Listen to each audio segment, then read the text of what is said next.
Shalom, salam sejahtera bagi kita semua. Perkenalkan, nama saya Alexander Bija. Saya misionaris angkatan ke-25 dari kampus Manado.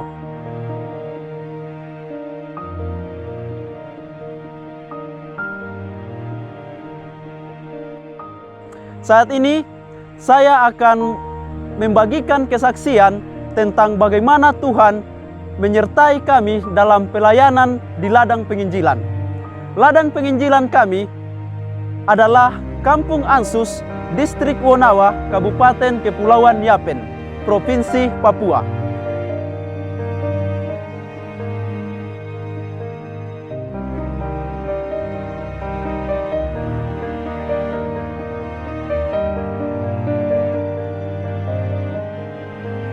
Kampung ini terdiri dari 6 desa, dan rumah-rumah semua masyarakat di sana berada di atas air.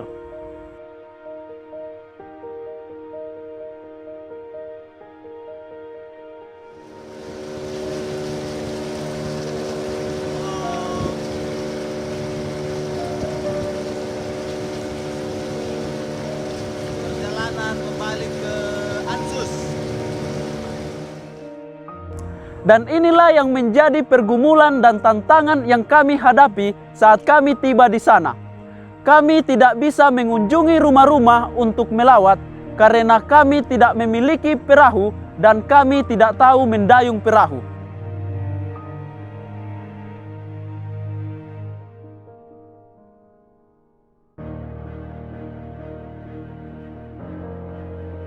Saat itu kami bergumul dan kami berdoa. Puji Tuhan, Ia menjawab doa kami, sehingga ada orang yang memberikan perahunya untuk kami gunakan melawat.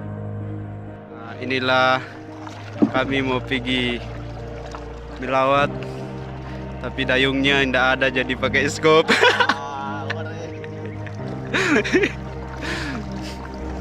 Waktu kami mulai melakukan perlawatan dari rumah ke rumah, banyak masyarakat yang tidak mau menerima kami karena mereka menyangka bahwa kami ini adalah intel.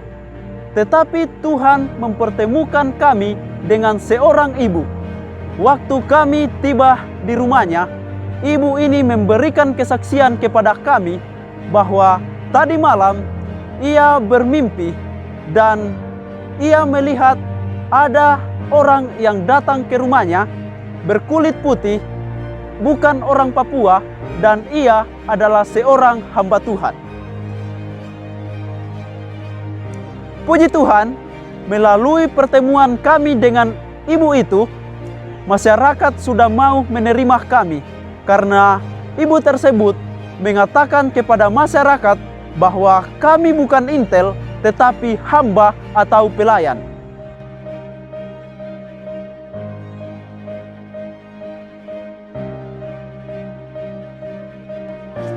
Di dalam pantainya pinggirannya Dekati semua masyarakat yang ada di tempat ini, yang ada dalam pekerjaan mereka masing-masing, bukan mereka yang belum.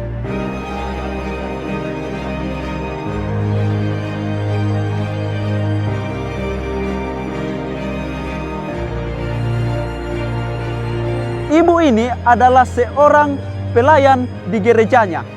Jadi setiap hari Minggu, ia memanggil kami untuk berkhotbah di gerejanya.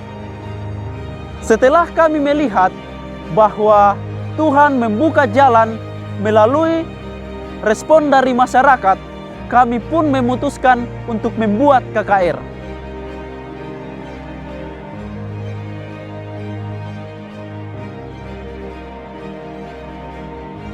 Singkat cerita, di hari terakhir KKR, waktu kami menuju ke tempat baptisan, ada sesuatu yang terjadi.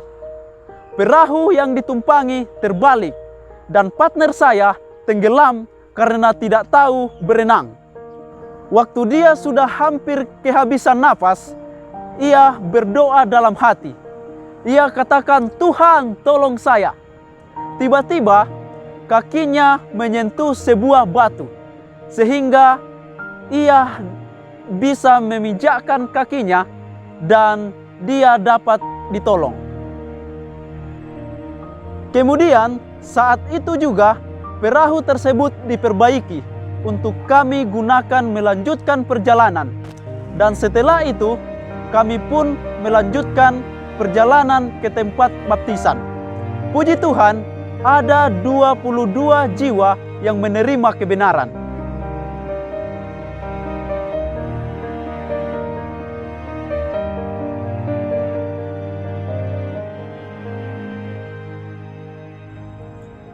Waktu kami kembali setelah acara baptisan, partner saya pergi mengambil makanan di rumah lawatan kami.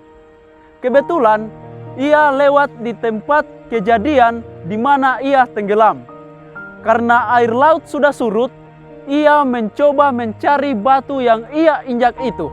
Tetapi ia tidak menemukan batu tersebut. Yang ada hanya lumpur. Saat itu ia sadar bahwa yang ia injak itu bukan batu, tetapi Tuhan yang menolong.